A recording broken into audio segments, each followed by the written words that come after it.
Plumbing can turn your stress levels into a wild roller coaster ride, yo. We failed the gas inspection in this job, unfortunately. But before I go into the story, I'd like to apologize for not posting last Friday. The reason is because I want to transition into focusing mostly on making long form content for all my broskis and broskettes. I feel like I can't say all that I need to say in just 60 seconds with these shorts. Sometimes I'll be speaking so fast in these voiceovers to try to explain the details that I lose my breath. If I continue like this, one day I might just pass out from lack of oxygen. But I mean, if you guys like the shorts better, I guess I can pass out here and there. Shouldn't be that big of a deal, right? I can handle it, I guess. But yeah, the feedback has been positive on the longer videos so far. But let me know in the comments below what you think. So back to the failed gas inspection. The DOB inspector said that a fire pit is supposed to have a solenoid valve with an emergency switch in order to shut it off if there's a fire. But isn't the whole fucking point of a fire pit to burn, bro?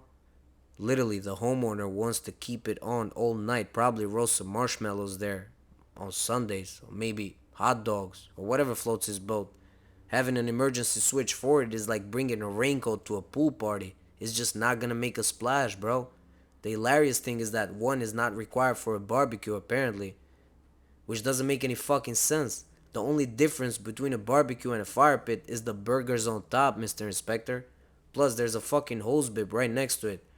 The homeowner's like, I got a hose right here. I'll quench that fire before it even starts.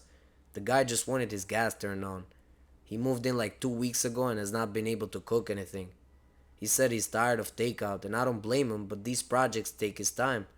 New York City is very strict on gas and they require many legal steps that delay almost all projects. Anyways, we decided to install the solenoid valve here since it seemed like the most reasonable location. Because it's mid-line, we'll have to use a 3/4 inch left and right coupling. This coupling is sold together with a reverse threaded nipple which enables us to tighten both sides of the existing line with the left and right coupling. One side of the coupling is also reversed, meaning that it can get tightened by spinning counterclockwise. I assume you're thinking, why not use a union instead? The reason we don't use a union is because they're not allowed by the New York City Plumbing Code yet, but you never know with these lawmakers here.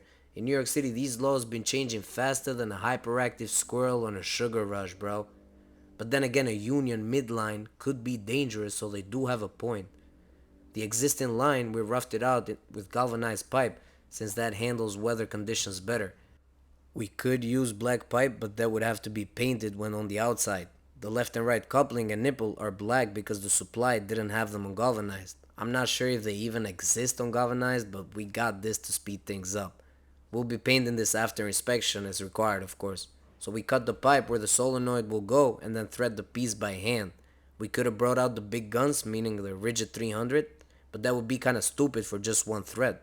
Also, my guys said that they've been hitting the gym lately, so they feel confident to thread by hand. Of course, they handled it, but it wasn't surprising. My aunt can even thread a 3/4 inch pipe, bro. I told them we'll see when we have to do the 2 inch line. Anyways, we installed the left and right nipple in the bottom and a regular nipple on top, and then just tightened the coupling for the win. The electrician in the meantime was preparing for the emergency switch and to connect the power to the solenoid valve. After, we retested the line again to make sure that there's no leaks and called for another inspection ASAP. Hopefully we pass it this time because I need to see this fire pit in action immediately, broskis and broskettes. It's the first time I install one of these, and it would be the first time to fire one up, so I am certain that it will be epic. We have to have natural gas stickers on the line every 3 feet, by the way, so I tried to put the old one back, but it wouldn't stick. So now I have to buy a whole damn roll for just this one sticker. Ridiculous, bro.